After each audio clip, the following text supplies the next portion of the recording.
नमस्कार दोस्तों, आप देख रहे हैं लाइव कपिल फौजी यूट्यूब चैनल पे। बड़े दुख की खबर है और पिछले 2 महीने में लगातार ये दुख की खबरें मिल भी रही है। एक सैनिक होने के नाते आज जो हमारे सैनिक भाई हैं, जो साथी हैं, वो देश की रक्षा करते हुए अपना सर्वोच्च बलिदान दे रहे हैं। पर पिछले 2 महीने में आप देखोगे तो आतंकी घटनाएं नहीं रुक रही। कल जम्मू कश्मीर जिला कठुआ में सेना के गश्ती दल पर आतंकियों की तरफ से कायराना हमला किया गया और 5 जवान शहीद हो गए और 5 घायल हो गए। सबसे पहले तो परमात्मा से अरदास करते हैं कि परमात्मा शहीद जवानों को अपने चरणों में स्थान दे और दुखी परिवार को इस दुख की घड़ी से निकलने की सहन शक्ति दे। और जो घायल जवान हैं, जल्द से जल्द भगवान उनको ठीक करके वापस ड्यूटी पे भेजे। एक सैनिक का शहीद होना मेरे हिसाब से तो एक सैनिक बहुत बेहतर समझ सकता है, उससे ज़्यादा बेहतर एक सिविलियन नहीं समझ सकता। और ना ही कोई राजनीतिक वाला नेता समझ सकता है, क्योंकि राजनीतिक नेता समझ सकता है जब चुनाव आते हैं तब उनको जवान भी याद आते हैं, तो सेनाएं भी याद आती हैं, तो शहीद जवान भी याद आते हैं। नहीं तो आप देखते होगे बड़े घमंड में, बड़े अहंकार में सफ़ेद कुर्ते पजामा पहने हुए नेता कहते हैं कि हमने शहीद जवान को 50 लाख मुआवजा दे दिया, 1 करोड़ मुआवजा दे दिया।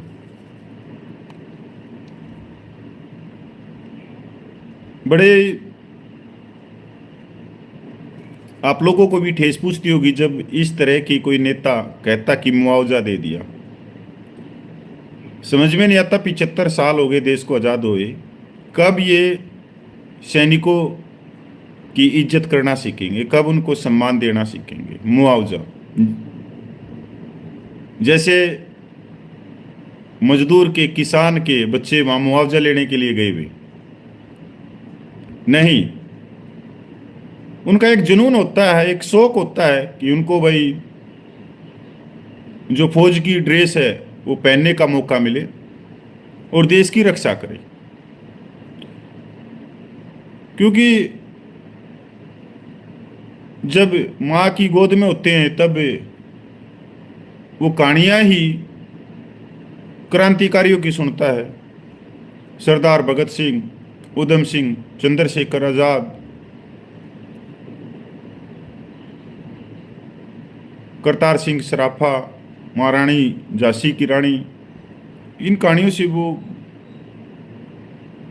बड़ा ही दुख की बात है कि अगर हम पिछले 10 साल का रिकॉर्ड देखें तो आतंकवादी घटनाएं कोई कम नहीं हुई और न ही पिछले 10 साल में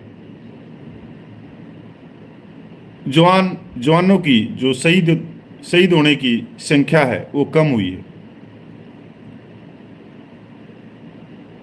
कहते तो है 370 तोड़ दिया, आतंकवादी घटनाओं में कमी आ गई, ये आ गई, वो आ गई, पर पिछले 2 महीने से तो लगातार हो रहा है। अभी 2 दिन पहले ही हमारे जो 2 जवान भी शहीद हुए हैं और कल गढ़वाल राइफल के 5 जवान शहीद, 5 घायल। इसी बीच में जो आतंकवादी घटनाएं हो रही हैं, देश की मीडिया में इस पे चर्चा नहीं है। अगर चर्चा है तो थोड़े से अक्षरों में या लगातार 100 खबरों में या थोड़ा बहुत पहले दिखा दिया। बड़ा ही दुर्भाग्य की बात है। आज चर्चा क्या हो रही है? प्रधानमंत्री रूस चले गए और प्रतिपक्ष नेता मणिपुर चले गए।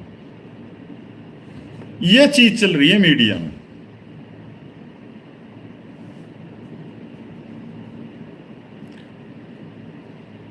भारत रूस के बीच 22वें वार्षिक शिखर सम्मेलन के लिए राष्ट्रपति व्लादिमीर पुतिन से मिलेंगे। दोनों देशों के संबंधों की समीक्षा करेंगे 8 और 9 जुलाई को। और भारत और रूस के बीच कई समझौते पे बन सकती है सहमति। ऊर्जा है, रक्षा है, शिक्षा है, पर्यटन है, कोई हथियारों की है। उनमें भी एक खबर बहुत महत्वपूर्ण है और वो खबर ये है कि जो भारतीय नागरिक हैं जो रूस ने जबरदस्ती अपनी सेना में भर्ती करके और यूक्रेन के खिलाफ उतारे हैं, उनके ऊपर आ रही है कि उनकी घर वापसी होगी। पर कब होगी घर वापसी? मैं तो ये कहता हूं, अगर माननीय प्रधानमंत्री के पास मेरा वीडियो चला जाए तो उनके लिए तो स्पेशल एयर है, उसमें बहुत सारी जगह है, उनमें ही उन भारत के नागरिकों को साथ में लिया है। और माननीय प्रधानमंत्री से यह भी गुजारिश है कि अग्निपथ योजना, अग्निवीर के ऊपर रूस का अनुभव वो लेके आए, क्योंकि रूस में तो बहुत पहले से ही अग्निवीर, तो उनका अनुभव लेके आए। क्योंकि 2 साल के करीब हो गए छोटे से देश के साथ रूस को लड़ते हुए, और यूक्रेन के ऊपर अभी तक वो कब्जा नहीं कर सके। और बीच में खूब खबरें भी आई होंगी, खूब आपने देखा भी होगा, रूस की सेना कभी भाग ली, कभी पीछे छूट गई, कभी आगे आ गई। आप मीडिया भरी पड़ी इन चीजों की। तो अग्निवीर का अनुभव प्रधानमंत्री को रूस से मिल सकता है। बड़ा दिलचस्प है भारतीय मीडिया का क्या हाल है। तो आप पे को मैं पढ़ के सुनाऊं तो आप हंसने लग जाओगे। आज तक लिख रहा है, भारत के लिए क्या चीन के खिलाफ जाएगा रूस, जाने क्या कह रहे हैं एक्सपर्ट। ये एक्सपर्ट पता नहीं कहां से लेके आते हैं। ये तो वही हो सकते हैं जो TSPS वाले हो सकते हैं। हिंदुस्तान लिख रहा है, रूस में हिंदी गानों पे हुआ प्रधानमंत्री का भव्य स्वागत। रूस में मोदी चिंता में, अमेरिका PM के दौरे पे क्या बोला बाइडेन प्रशासन, क्वेश्चन मार्क। और कुछ नहीं बोलिया। PM मोदी की रूस यात्रा के बीच मॉस्को में बड़ा फैंस इकट्ठे हो गए, भारतीय हो गए। रूस की सेना में भर्ती भारतीय आएंगे वापस। एयरपोर्ट पर जबरदस्त स्वागत से पुतिन के साथ निजी मुलाकात। अमेरिका में हो गई हलचल, चाइना में हो गई हलचल, गर्मजोशी से हुआ स्वागत, और अपने घर पे देंगे उनको खाना, खिलाएंगे रूस के राष्ट्रपति पुतिन जी। क्या बकवास है। मतलब इंडिया की मीडिया देख लो क्या सत्तर चला गया है देश की मीडिया का। देश में इतने मुद्दे हैं कि बाढ़ आई हुई है, नीट के एग्जाम है, माननीय सुप्रीम कोर्ट में उनकी सुनवाई चल रही है, स्वास्थ्य सुविधाओं का बुरा हाल है, पुल टूट रहे हैं, रेल के अंदर पानी आ रहा है, वो भी वंदे मातरम जैसी रेल में, राजधानी में। और तो छोड़ो, हवाई जहाज में भी पानी टपक रहा है। बेरोजगारी का बुरा हाल है, पर ये देखो मीडिया का क्या हाल है कि जो सच्चाई में जो देश को विकास की तरफ ले जाने के मुद्दे होते हैं, जिसमें भारत सरकार को जगाने के लिए होते हैं कि उन आवाज को, वो जो जमीनी आवाज है, उन आवाज को वो उठाए और वो भारत सरकार तक पहुंचाए। असल में मीडिया का यही करते होता है। और मीडिया का सबसे बड़ा करते होता है कमियां निकालना। जो सरकार देश के ऊपर राज कर रही, उसके हर नियम कानून के अंदर कमियां निकालना, क्योंकि कोई भी नियम कानून संपूर्ण नहीं होता। वो बंद कमरों में बनते हैं और नीचे लेवल तक जाते हैं। तो जिनके लिए वो कानून बनाए हैं उन्हीं को प्रभावित करने लग जाते हैं। आज ये मीडिया का हाल है। दूसरी तरफ प्रतिपक्ष नेता राहुल गांधी मणिपुर पहुंच गए 1 साल के बाद में। 1.5 साल के करीब हो गया मणिपुर में, शांति बहाल नहीं हो सकी है। लाखों लोग रात शिविरों में रह रहे अपने घरों को छोड़ के। और इसके ऊपर अभी अभी बड़ा हंगामा भी हुआ है लोकसभा में। सरकार भी जवाब देने से बच रही है। अब सरकार और प्रतिपक्ष, भाई मुद्दे तो उठे ही उठेंगे,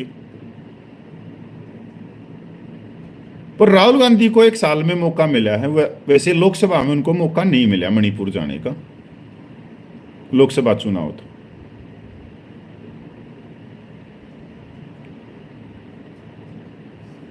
अगर आज लाखों व्यक्ति रात शिविरों में रह रहे हैं अपने घर को छोड़ के, तो एक अनुभव करने की जरूरत है। अगर हमारे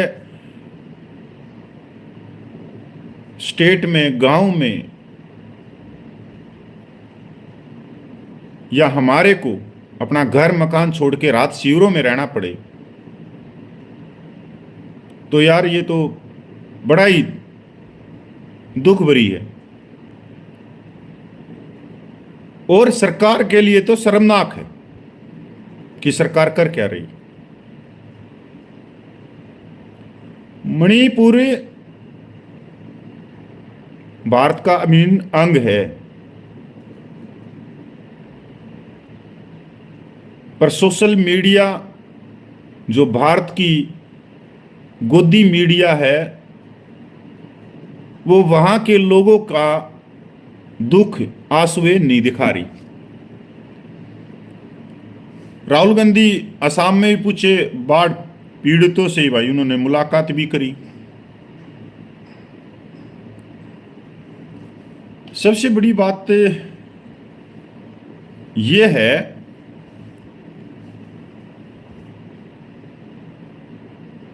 कि आतंकवादी घटनाएं नहीं रुक रही। देश के अंदर एक राज्य पिछले 1.5 साल से ज़्यादा अशांत चल रहा है। वहाँ हमले नहीं रुक रहे।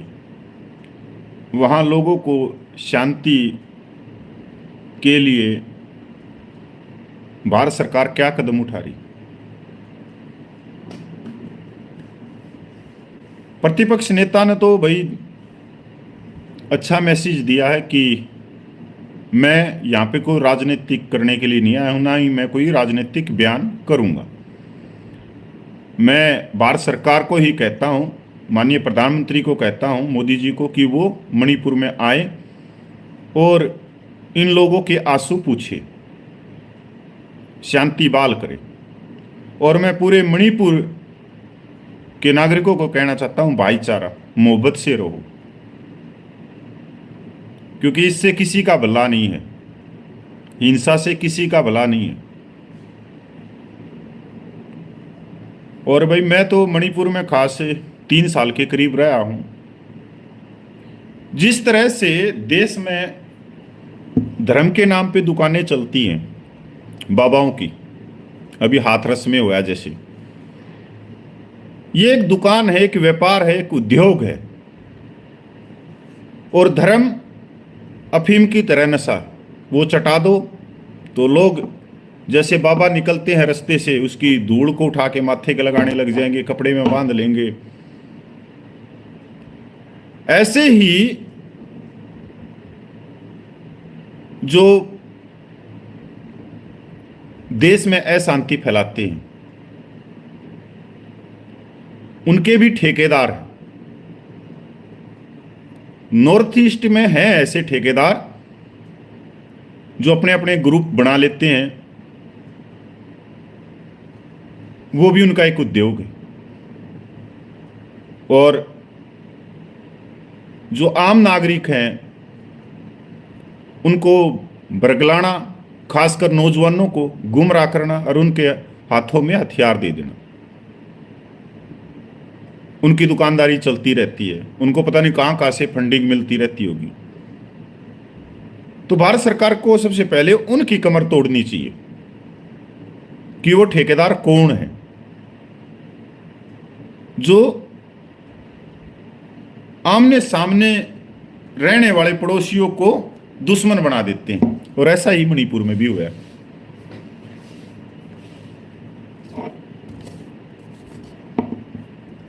सैनिक भाइयों, प्रधानमंत्री को संज्ञान लेना चाहिए जिस हिसाब से जम्मू कश्मीर में आतंकवादी घटनाएं बढ़ रही है और लगातार बढ़ रही है। अगर हम एक आतंकवादी को मार रहे हैं और 4 जवान शहीद हो रहे हैं, तो इसके ऊपर भी गहन चिंता का विषय है। यह गहन चिंता का विषय है। अगर एक आतंकवादी मार रहे हैं और 5 जवान शहीद हो रहे, जबकि आंकड़ा ये उल्टा होना, एक भी जवान शहीद नहीं होना चाहिए।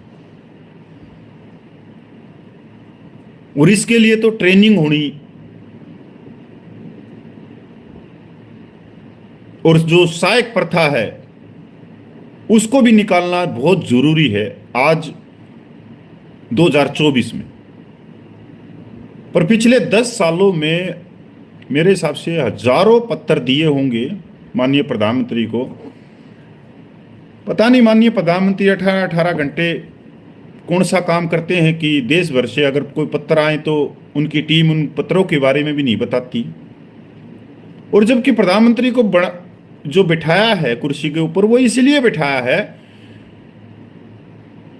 कि जो नीचे से कोई आवाज जाए तो माननीय प्रधानमंत्री के कानों तक जाए।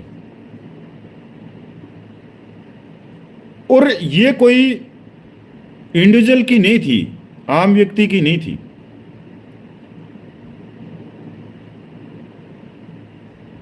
क्योंकि अब भी एक चीज और भी देखने को मिल रही है कि अग्निवीर जो भाई हैं उनको आगे नहीं लेके आया जा रहा है।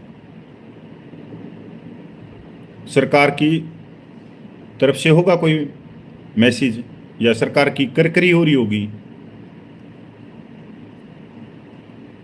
क्योंकि जम्मू कश्मीर या नॉर्थ ईस्ट जहाँ सारी की सारी पहाड़ी जंगलों की मुठभेड़ है, वहाँ तजुर्बा ही काम आता है।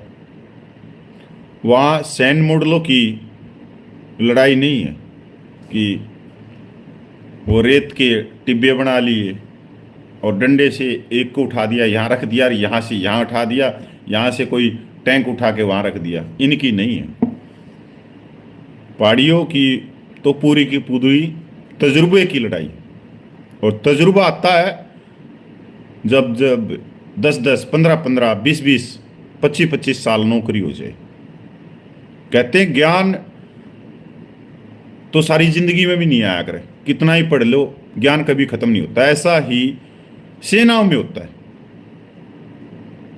कि चाहे 32 साल नौकरी कर ले तब भी कुछ ना कुछ सीखने को मिलता रहेगा, हर चीज। क्योंकि जिस हिसाब से परिवर्तन हो रहा है संसार में कि आज टेक्नोलॉजी का जमाना है, सारा का सारे हथियार टेक्नोलॉजी के हैं। मतलब जितने भी हैं सारी लड़ाइयाँ सारी साइबर की होगी तो उनके अंदर। तो भाई यही थी। अब देख लो आप लोग किस हिसाब की देश की मीडिया है,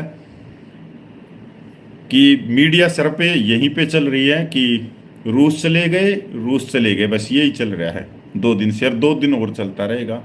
पर बहुत सारे मुद्दे हैं देश के अंदर, पर उनको नहीं उठाएगी। एक तरह से इंडिया की मीडिया का जो स्थान है ना पूरे विश्व में, वो 165वें स्थान से भी ऊपर चला गया है। ऐसी भ्रष्ट मीडिया, ऐसी चमचागिरी वाली मीडिया, तलवे चाटने वाली मीडिया कहीं नहीं होगी जितनी भारत में। ऐसी मीडिया, आम व्यक्तियों का कोई मुद्दा नहीं इनके पास में, कोई मुद्दा नहीं। जय हिंद, वंदे मातरम, जय भारत।